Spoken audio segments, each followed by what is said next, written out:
Bonjour à tous, je suis Stéphane Awa, passionné de foot. J'entretiens une page de football sur laquelle je fais un focus sur l'équipe nationale de Côte d'Ivoire. Nous sommes en plein dans la Coupe du Monde.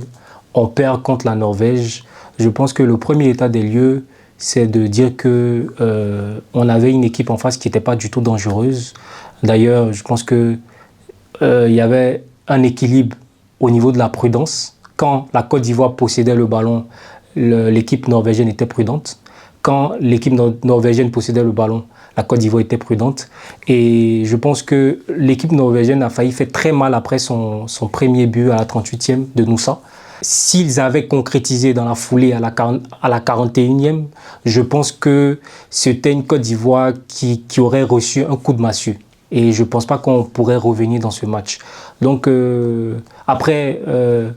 je pense que Ahmad fait un gros boulot sur une remise de Pépé qui égalise, mais par la suite, on se fait prendre par une passe en profondeur.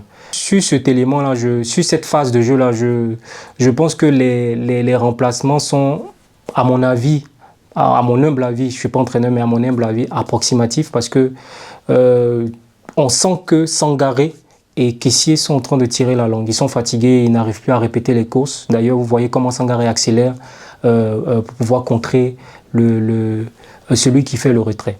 Donc je pense que la Côte d'Ivoire est bourrée d'individualité, mais n'a pas une équipe qui est capable de marcher sur l'eau avec un projet de jeu clair, bien déterminé et qui arrive pour dire on vient plier les choses. Je pense qu'il faut préparer cette génération-là pour la Coupe du Monde 2030 en espérant que des joueurs comme Amad Diallo, des joueurs comme Diomandé, des joueurs comme Inao fassent les bons choix de club et arrivent à maturité. Concernant l'équipe marocaine, je pense que on est dans une continuité logique et on est dans une amélioration de la version 2022.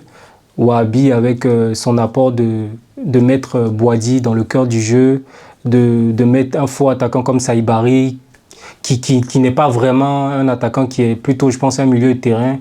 C'est une équipe qui arrive facilement à se créer des occasions par le jeu, par les dédoublements, par le jeu en appui remise, et tout le monde peut marquer. C'est une belle équipe marocaine actuellement qui est en train de gravir ses échelons. Là, elle a fait un gros match face au Brésil. Le Brésil a cravaché face à l'équipe du Maroc. Bon premier match. Et puis face au match face à la Hollande qui a été un dénouement extraordinaire. Donc je pense que l'équipe marocaine a de beaux jours devant elle et j'espère l'avoir le plus loin possible parce qu'elle le mérite.